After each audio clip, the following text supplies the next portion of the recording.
ભાવનગર જિલ્લાના વર્તેજ પોલીસ મથક વિસ્તારમાં એક શખ્સ દ્વારા 5 વર્ષની બાળકી સાથે દુષ્કર્મ આચરવામાં આવ્યું છે। બાળકીને લાલચ આપી અને આ દુષ્કર્મ આચરવામાં આવ્યું હોવાની માહિતી છે। ઘટનાના પગલે ઈજાગ્રસ્ત બાળકીને તાત્કાલિક સારવાર માટે હોસ્પિટલમાં ખસેડવામાં આવી છે, જ્યાં તેની સારવાર ચાલુ છે। વર્તેજ પોલીસ સ્ટેશનમાં આ મામલે પોક્સો એક્ટ હેઠળ ગુનો નોંધવામાં આવ્યો છે, જે ફરિયાદના આધારે વર્તેજ પોલીસે ગણતરીના સમયમાં આરોપી શખ્સને ઝડપી લીધો હતો અને નામદાર કોર્ટે ખાતે રજૂ કરવા સહિતની કાર્યવાહી પોલીસે હાથ ધરી હતી।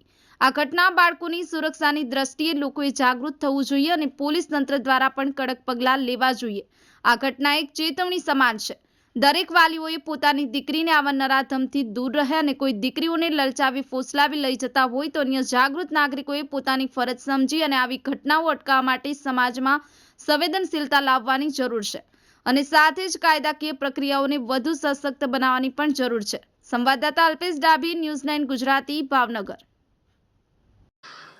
વર્તેજ પોલીસ સ્ટેશનના ઇન્દિરાનગર વિસ્તાર રામદેવપીરના મંદિર પાસેનો આ બનાવ છે, જેમાં આરોપી અને ફરિયાદી બંને એક એરિયામાં રહે છે અને બપોરના સમયે જે ભોગ બનનાર પોતાના ઘરે એકલા હતા તે દરમિયાન આરોપીએ આ ભોગ બનનારને ચોકલેટ આપવાની લાલચ આપી પોતાના ઘરે રમવા બોલાવેલા। બાદમાં એની સાથે દુષ્કર્મ કર્યું અને જે આ ભોગ બનનાર પોતાના ઘરે આવતા રોવા લાગ્યા અને તેના મમ્મીને એણે વાત કરી।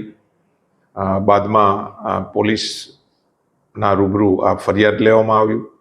આ ભોગ બનનારનું મેડિકલ કરવામાં આવેલા છે અને આરોપીને પોલીસે અટક કરી લીધેલો છે અને નામદાર કોર્ટમાં રજૂ કરવામાં આવનાર છે।